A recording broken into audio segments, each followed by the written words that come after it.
Hello, my name is Robin Mortimer. I'm Chief Executive of the Port of London Authority and really appreciate the opportunity to talk to you today.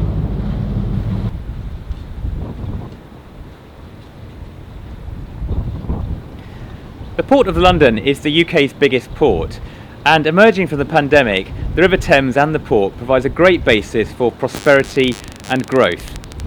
I'm standing in Gravesend looking across to the Port of Tilbury.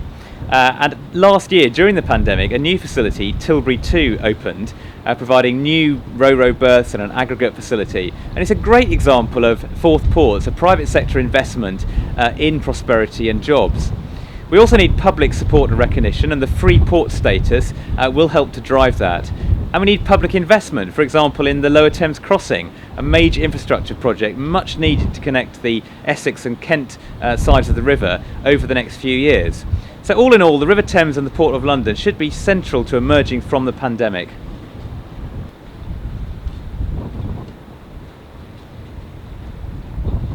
So the net zero challenge is obviously a huge one for the whole economy and certainly the port sector.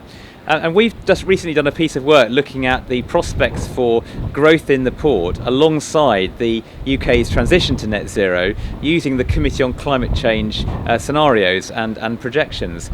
And what's encouraging is that it is possible to see a pathway which both delivers net zero and continuing growth and prosperity, and that's clearly what we need to aim for.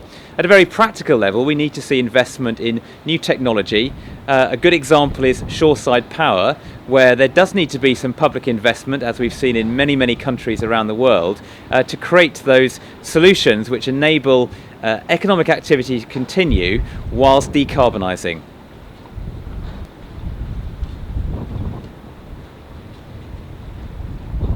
My call to action is to recognise the value of the Thames in all that it can offer to London and the South East.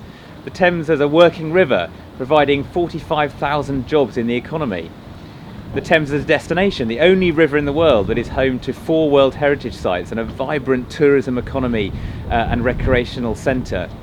And the Thames as a natural asset, a huge space of green and blue space in the centre of the capital, and home to lots and lots of species of birds and fish, and a great place to enjoy. So this is the ways in which the Thames contributes to the vibrancy of life in London.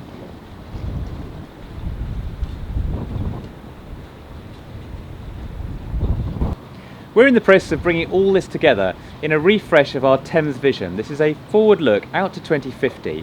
We've had a huge input from stakeholders, all the people who care and are involved in the river, which we really appreciate.